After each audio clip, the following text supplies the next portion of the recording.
It's Thursday morning. ஃப்ளிப்கார்ட்லேருந்து cup stand ஒன்று order பண்ணியிருந்தேன். அது ரிசீவ் ஆயிருந்தது. ஸோ அதை எடுத்து பார்த்துட்டு அதை அரேஞ்ச் பண்ணி வச்சாச்சு. வியாழக்கிழமை பரணி தீபம் ஏற்றணும்னு சொல்லியிருந்தாங்க. நான் வெள்ளிக்கிழமை தான் கார்த்திகை தீபம் அன்றைக்கி தான் விளக்கு ஏற்றணும்னு நினச்சிருந்தேன்.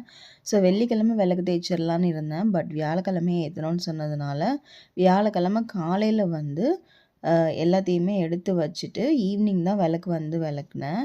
நான் இந்த டைம் புளியை நல்லா சூடு தண்ணியில் போட்டுட்டு ஊற வச்சுட்டு அதில் கொஞ்சமாக விம் லிக்யூட் ஆட் பண்ணிவிட்டு பூஜை சாமான் எல்லாத்தையுமே அதில் போட்டு ஊற வச்சுட்டேன்.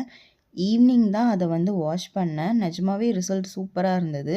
முக்கியமாக செம்பு பாத்திரத்துக்கு எல்லாமே நல்லாவே கலர் சேஞ்ச் ஆனது தெரிஞ்சுது. இது கார்த்திகை தீபம் அன்னைக்கு எடுத்தது. சிண்டு இந்த டைம் நிறைய ஹெல்ப் எனக்கு பண்ணா. விளக்குக்கு பொட்டு வைக்கிறது அந்த மாதிரி நிறைய ஹெல்ப் பண்ணா. அன்னைக்கு பிரசாதமாக கொழுக்கட்டையும் அப்பமும் பண்ணியிருந்தேன். இதோட லாங் வீடியோவில் அது எல்லாமே இன்க்ளூட் பண்ணுறேன்.